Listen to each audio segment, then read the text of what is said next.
One cold billionaire, one brave dad, and a single moment that turns strangers into family. Drop a comment with your city and subscribe for more powerful stories like this. The Bordeaux Hall was the kind of place where every glass gleamed and every candle flickered just so. But tonight, beneath the polished surface, there was unease. Waiters carried trays with rigid smiles, their eyes darting toward the front doors as whispers rippled through the staff like a current they could not stop. She's coming. Alexandra Sterling. The name alone was enough to make the air shift. A billionaire whose reputation arrived 5 minutes before she did, colder than the wind that swept through Chicago streets in January. They had all heard the stories. The server was reduced to tears because she brought the wrong vintage of wine. The maitre was forced to apologize for a table that wasn't angled to her liking.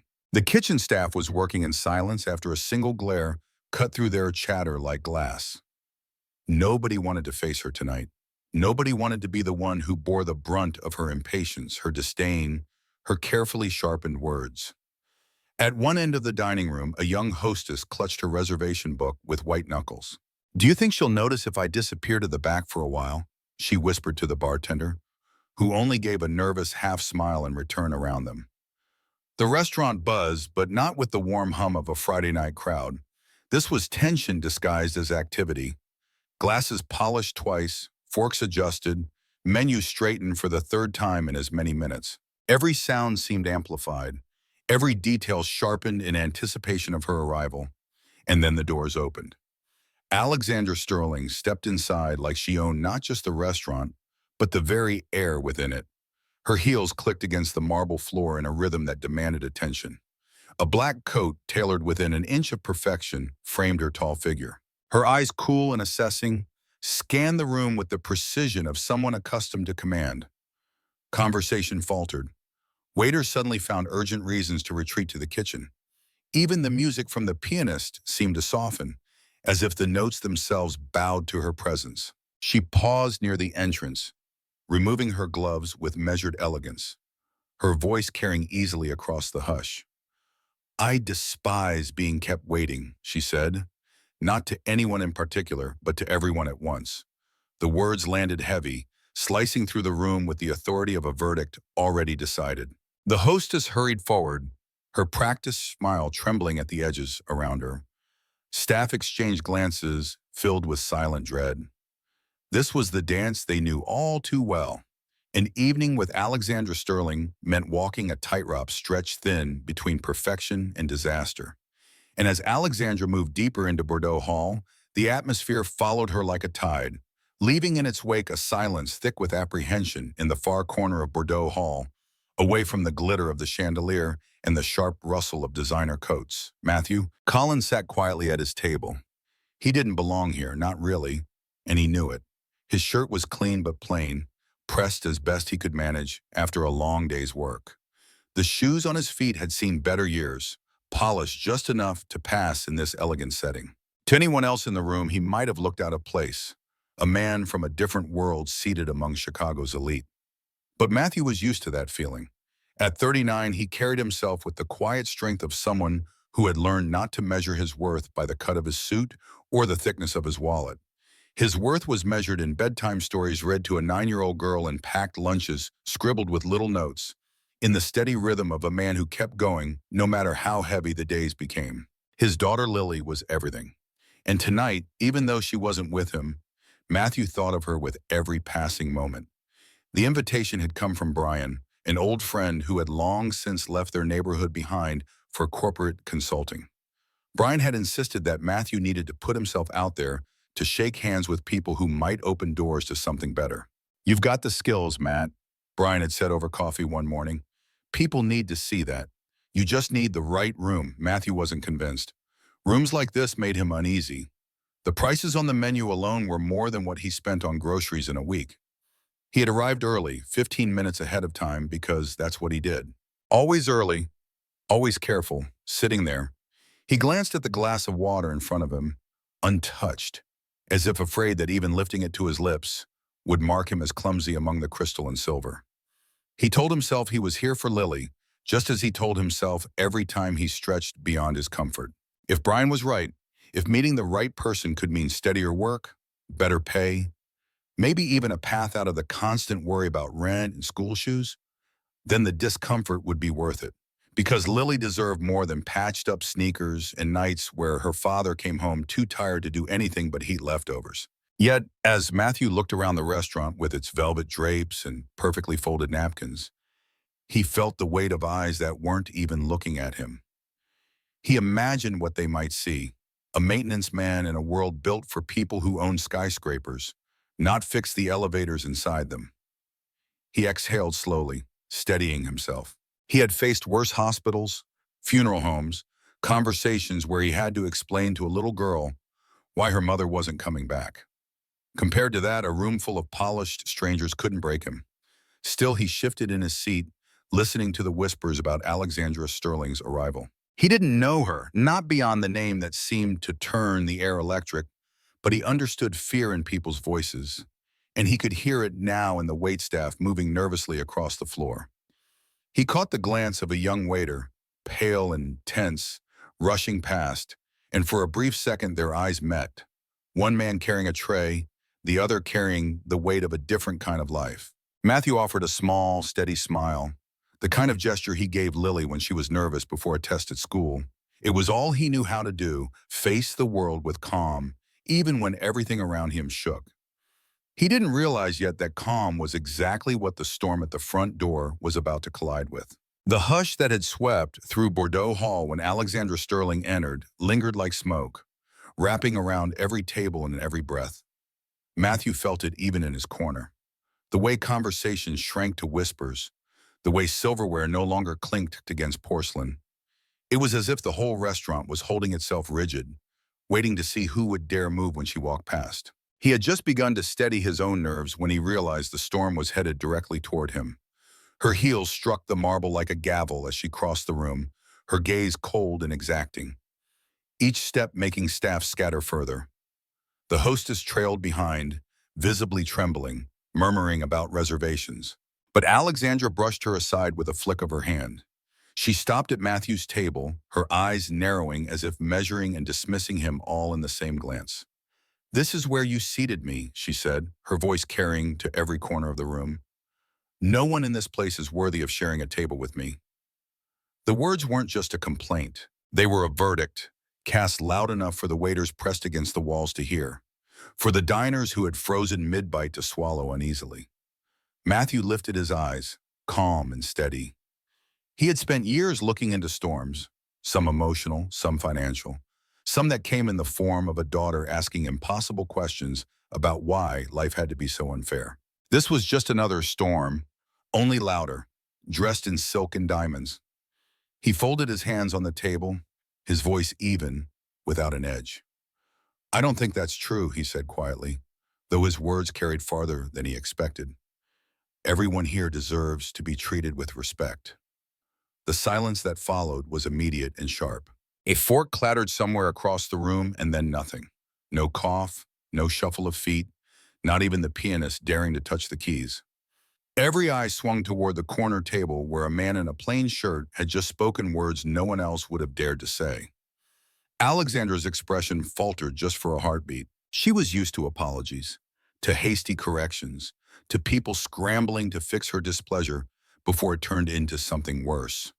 But this man hadn't scrambled. He hadn't apologized.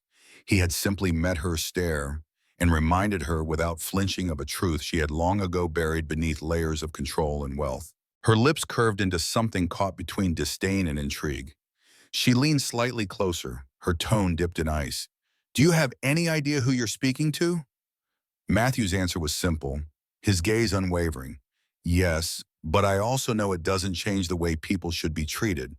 The staff exchanged glances, some with wide eyes, others with the faintest flickers of relief that someone had said what they never could. For a moment, the great Alexandra Sterling was the one standing in silence, studied instead of feared.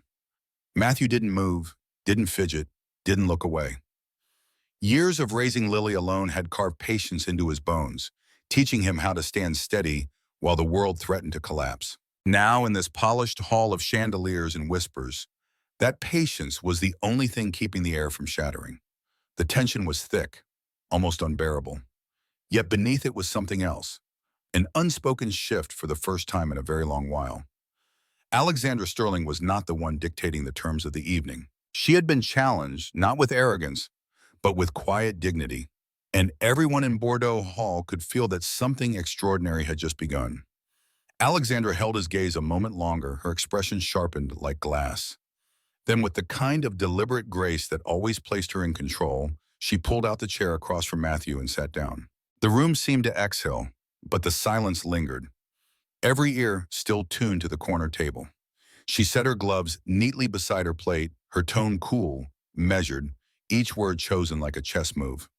"You speak of respect as if it is owed to everyone," she said, tilting her head slightly, her eyes studying him as though he were an unusual specimen. "But the truth is, society doesn't work that way. Money dictates respect. Influence commands it.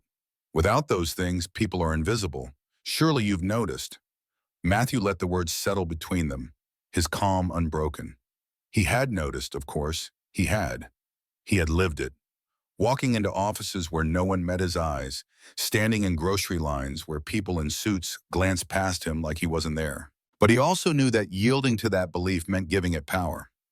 He lifted his glass of water slowly, took a sip, and set it back down with quiet care before answering. "I've noticed people try to pretend it works that way," he said, his voice steady. "But respect isn't something money can buy. It's something people either give freely or they don't. And the truth is, real respect comes from how you treat others when you don't need anything from them." A flicker crossed Alexandra's eyes, something sharp, almost amused. She leaned forward, her words edged with challenge. "Tell me then, do you honestly believe a man without wealth, without power, without a name that carries weight, can command respect in a world built on status?" Matthew's lips curved in the faintest smile, the kind that came not from arrogance, but from certainty earned the hard way. "I don't need to command it," he replied softly. "My daughter respects me because I show up for her. The crews I've worked with respect me because I work beside them, not above them. Respect isn't about power, it's about presence, about dignity." Her posture remained flawless, but her fingers tapped once against the linen tablecloth, betraying the irritation of someone unaccustomed to being met with resistance. "And yet," she said, her tone cutting, "when I walk into a room, everything stops. People bend, they obey. Isn't that proof that money shapes the rules?" Whether you like it or not, Matthew didn't flinch. "It might make people obey." He answered, his voice quiet but certain. "But obedience isn't respect. Fear isn't respect. They're not the same. You can buy silence. You can buy compliance. But you can't buy someone's heart." For the first time that evening, Alexandra did not have an immediate reply. The corner of her mouth tightened, as if weighing whether to dismiss his words as naive or to admit they struck closer than she wanted. Around them, the staff shifted, sensing the tremor beneath her composure. Matthew leaned back slightly, his voice softening. "Money is a tool, power is a position, but dignity, that belongs to everyone. And kindness." He paused, his eyes holding hers. "Kindness is the one thing that proves who we really are." The pianist, perhaps sensing the weight of the moment, let a single note drift into the air, breaking the stillness. Alexandra's gaze lingered on Matthew longer than she intended. She had come expecting a deference, the usual trembling compliance. Instead, she found herself staring at a man who carried no wealth, no title, no armor, but his own calm conviction. And somehow that unsettled her more than any challenge she had faced in years. For a long moment, Alexandra sat in silence, her fork untouched, her eyes steady on the man across from her. The sharpness in her tone had dulled, not gone, but softened enough that something else began to slip through. She drew a quiet breath as though choosing whether to expose what she had kept hidden beneath years of armor. Finally, she spoke, her voice still even, but lined with something raw. "You think dignity and kindness can stand against the world I've lived in?" she asked, her gaze fixed on her glass of wine. "You have no idea what people are capable of when money is involved. Family, friends, even those who swore they loved me. They all turned, they all took. I learned early that affection was just a mask for greed, and when the mask slips, you're left holding the bill." Her words carried the weight of memory, sharper than any insult she had thrown before. She swirled the wine slowly, not drinking. Her tone distant now, almost confessional. My own brother once sold me out for shares of a company I built. Partners I trusted stripped patents from under me, then smiled as though betrayal was just business and love. She paused, her jaw tightening. Love was the cruelest joke of all. Promises turned to contracts, affection to leverage. Every person who claimed to care for me ended up seeing only what they could take. The room once filled with the hum of diners seemed to fade as her words stretched across the table. For the first time that evening, Alexandra Sterling wasn't the untouchable figure who silenced rooms with a glance. She was a woman describing scars no one else could see. Matthew listened, his hands folded loosely, his expression unchanged except for the quiet focus in his eyes. He didn't interrupt, didn't rush to fill the silence. He simply let her speak. The way he had learned to let Lily talk through her fears after nightmares woke her in the dark. When Alexandra finally lifted her gaze to meet his, he answered with the same calm he had carried from the beginning. I don't doubt any of that, he said gently. People can be selfish. They can betray. And what you've lived through, no one should have to carry that kind of weight. He paused, leaning forward just slightly. But punishing everyone you meet for the sins of those who hurt you, that doesn't protect you. It just keeps you alone. Her eyes flickered, the steel in them dimmed by a flash of something more fragile. He had named what she had never admitted aloud, that her power, her sharp edges, her unyielding control were less about superiority and more about survival. You call it punishment, she said, her voice quieter now. I call it self-preservation. Matthew nodded slowly as though considering her defense. Maybe it started that way, but somewhere along the line, survival turned into walls so high no one could climb them, not even the people who never meant you harm. He let the words linger, then added, and I think you know that for the first time. Alexandra looked away, her eyes tracing the candlelight trembling against the glass. The woman who had walked into Bordeaux Hall with command in every step now seemed, if only for a moment, uncertain and across from her. The man in the plain shirt didn't press, didn't gloat. He simply waited, his steady presence speaking more loudly than any argument could. Matthew let her words linger in the air, the kind of confession that felt heavier than the crystal glass she held between her fingers. He saw the sharp edges in her voice, but he also saw the weight beneath them. And in that pause, he realized there was only one way to answer her walls, by lowering his own. He drew a slow breath, his eyes steady, his voice carrying the quiet gravity of someone who had lived through nights darker than most. I can't pretend I know what you've faced, he began softly. But I do know what it feels like to lose trust, to lose someone you thought you couldn't live without. His hand shifted slightly on the table, fingers brushing the rim of his water glass as though steadying himself. My wife, Anna, she passed away 4 years ago. Cancer. The word fell heavy, yet his tone carried no bitterness, only the weight of memory. We fought as hard as we could, but in the end, it was me and Lily left behind. She was only 5 at the time, too young to understand why her mother wasn't coming home, too young to understand why the woman who tucked her in at night wasn't there anymore.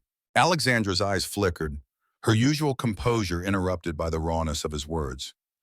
Matthew didn't rush. He let the truth come out the way it always had, with patience, with honesty. Never dressed up in anything more than what it was. There were days I wanted to give in to the anger. He continued, it would have been easy to believe the world was cruel, that nothing good could come of it. But every time I looked at Lily, I knew I didn't have the luxury of bitterness. She needed a father who could show her that even when life breaks your heart, there's still kindness. There's still hope worth holding on to. He paused, his voice steady, but softer now. So I made a choice, not because it was easy, but because she deserved it. I chose to live with faith, to raise her with love instead of fear, to remind her that even in loss, we don't have to lose ourselves. The restaurant seemed to shrink around them, the clinking of cutlery, the low hum of conversation fading to nothing.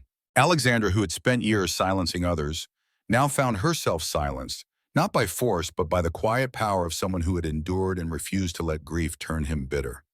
You're telling me, she said slowly, her voice almost cautious, that you could go through that and still believe in people. Matthew's lips curved in the faintest trace of a smile. Not triumphant, not proud, just true. I couldn't afford not to believe because if I stopped, then Lily would grow up thinking the world is nothing but pain, and I won't let her carry that kind of burden. For the first time in years, Alexandra's cold gaze faltered, revealing something unguarded. She had armored herself with wealth, with control, with distance. But here was a man who had faced a wound as deep as hers, and instead of building walls, he had chosen to open doors for his daughter. That possibility, hope instead of rage, was something she had never let herself imagine. And across the table, Matthew Collins sat in his plain shirt, a man who had lost as much as she had, but who had somehow found a different way forward. Matthew's words hung in the air like a steady flame, soft but unyielding. Alexandra studied him across the table, her fingers resting against the stem of her glass, her posture still perfect, but her eyes unsettled in a way no one else in Bordeaux Hall would have dared to notice. She was a woman used to walls, walls built from betrayal, from power, from the cold certainty that distance meant safety. Yet here was a man stripped of wealth and title, who had faced loss as crushing as her own, and still he spoke of love as if it were a choice that could be made every morning. Matthew leaned forward slightly, his voice lowering, his words measured but firm. You know, money's a strange thing. For some, it's a shield. For others, it's a weapon. But at the end of the day, it can't change who we are. It only gives us more chances to show it. A person can use wealth to build walls so high, no one can reach them. Or he paused, his gaze holding hers. They can use it to build bridges, to create something good, something lasting. Alexandra's breath caught almost imperceptibly.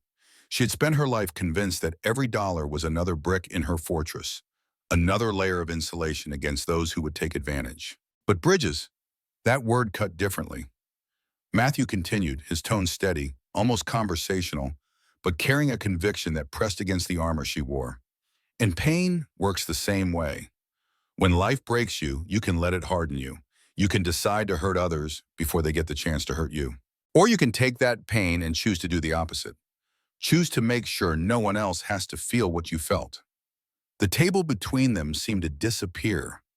For Alexandra, his words were not simple philosophy. They were a mirror held up to her life. Every calculated distance, every cutting remark, every dismissal of the people who served her.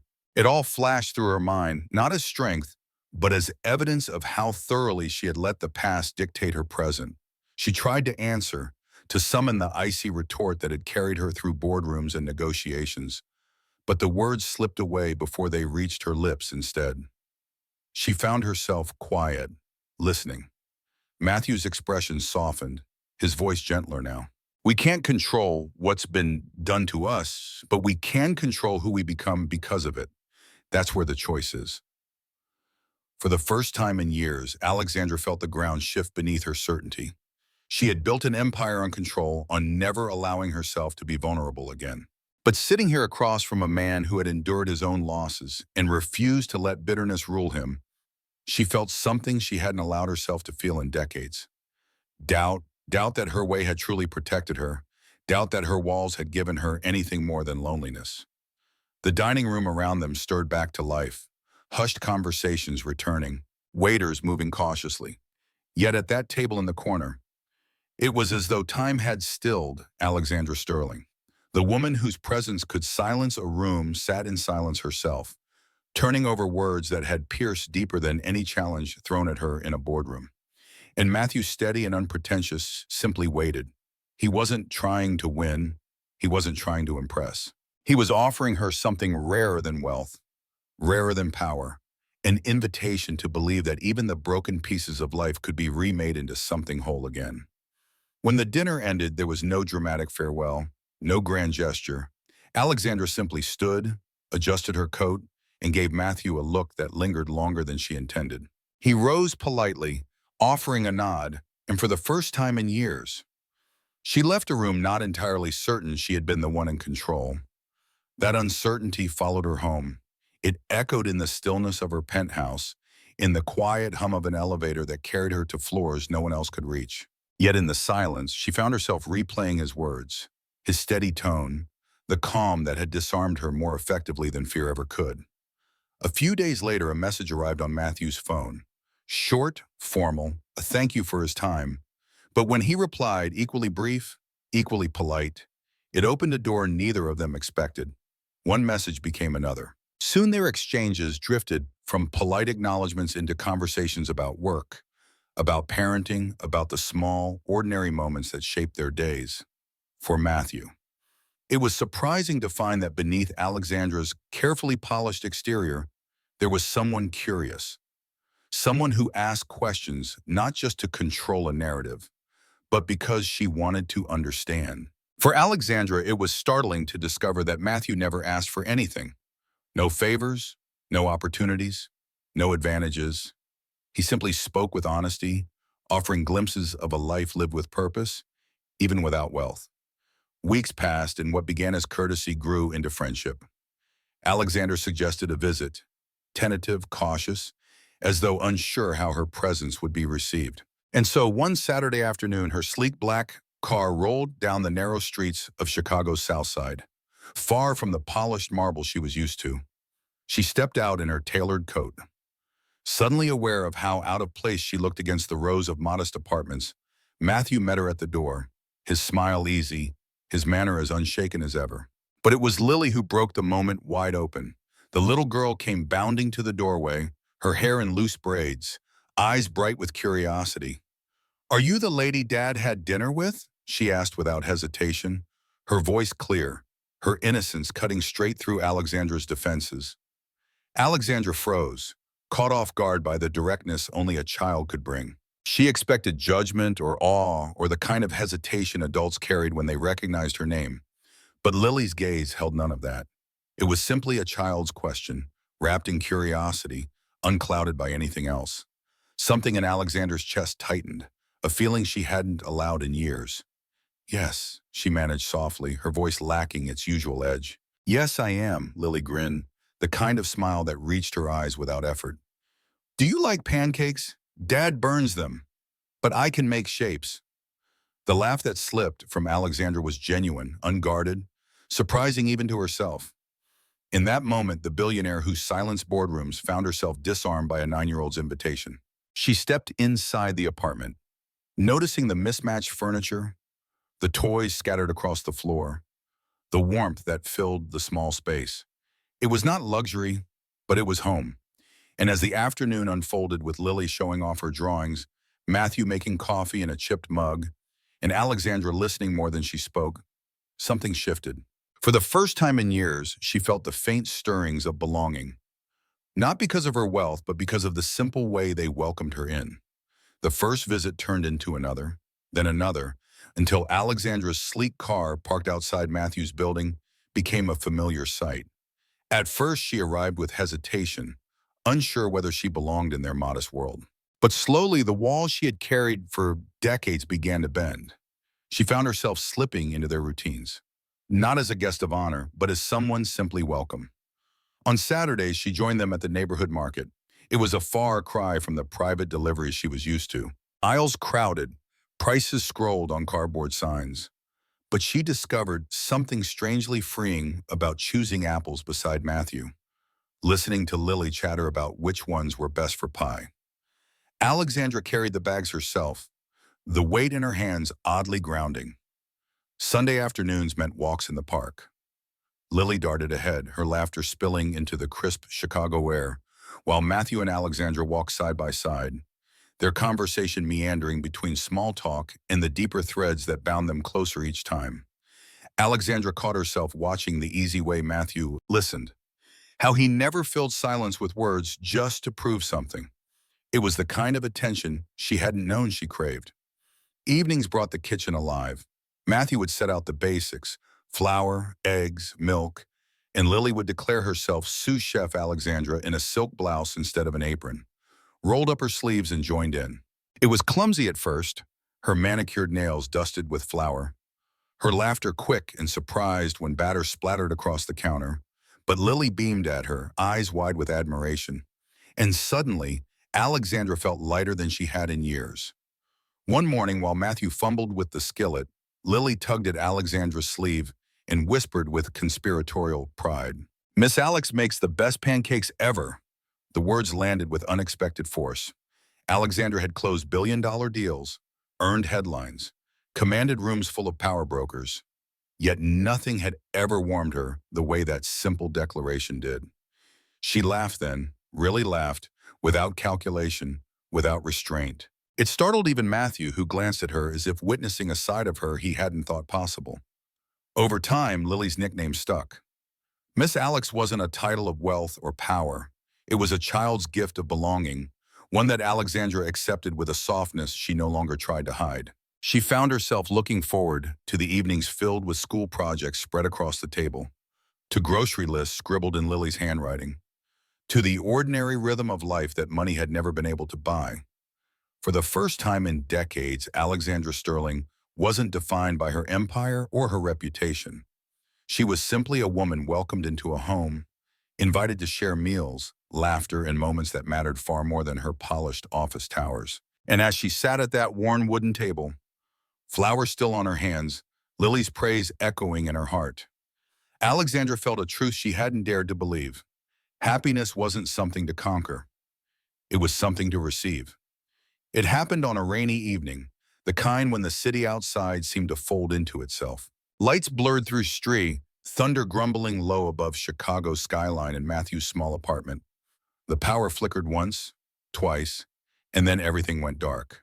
For a moment, silence held the room, broken only by Lily's soft gasp. But then Matthew struck a match, and the glow of a single candle lit their kitchen table.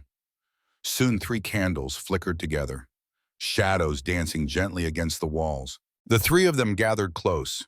The ordinary table transformed into something sacred by the warm circle of light. Lily rested her chin on her hands, eyes wide with excitement rather than fear. "It feels like camping," she said, giggling as if the blackout were nothing more than an adventure. Alexandra smiled, watching the child's joy bloom in a space where most adults would have felt inconvenience. She realized she couldn't remember the last time she had found beauty in something so small, so unpolished. Matthew told a story then, one of the silly bedtime tales he used to invent when Lily was younger, about a brave little bird who built a home from scraps of ribbon and twigs. Alexandra listened, her laughter softening into something deeper, something she hadn't allowed herself in years. When Lily insisted Alexandra tell her own story, she hesitated, unused to being asked for anything other than decisions and orders, but under the candlelight with Lily's expectant face and Matthew's quiet nod, she began to speak. Her voice wavered at first, then steadied, weaving memories of her childhood into a tale about a girl who thought she had to build a tower of glass to stay safe.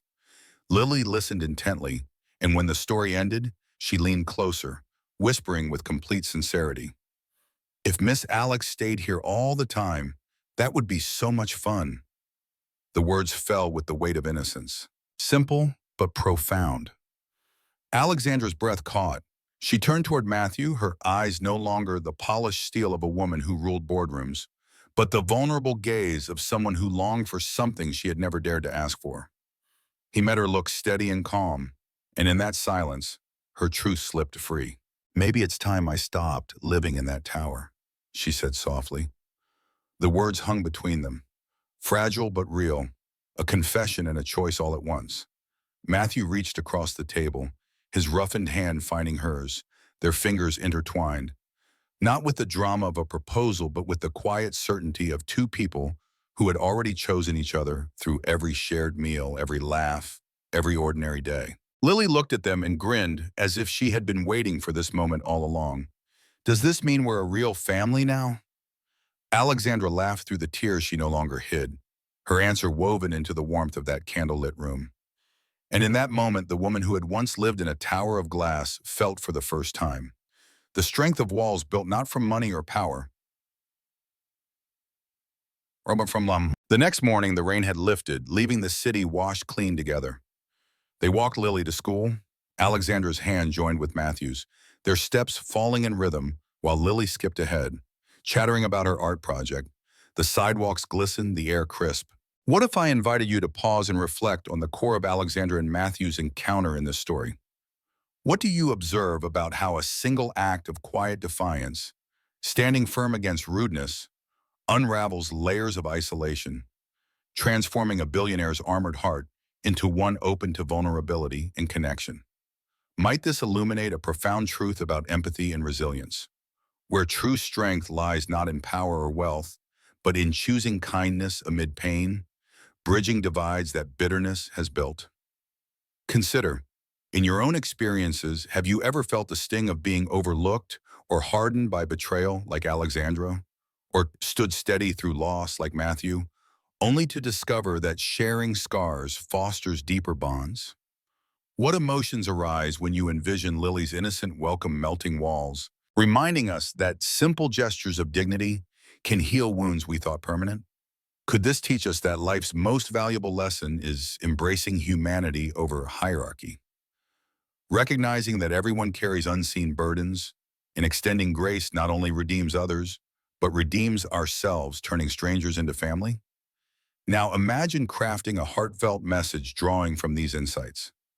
How might you weave the story's emotional depth into 200, 300 words, evoking tears of recognition while inspiring hope? Let's explore together. Perhaps begin by jotting down the raw feelings stirred by their journey, then layer in a call to action that invites sharing personal stories and subscribing for more tales of transformation. What phrases would make it resonate, urging, share your thoughts below on a time kindness change you, and subscribe to join our community of hearts seeking connection. Share your initial draft, and we'll refine it step by step to uncover that emotional core.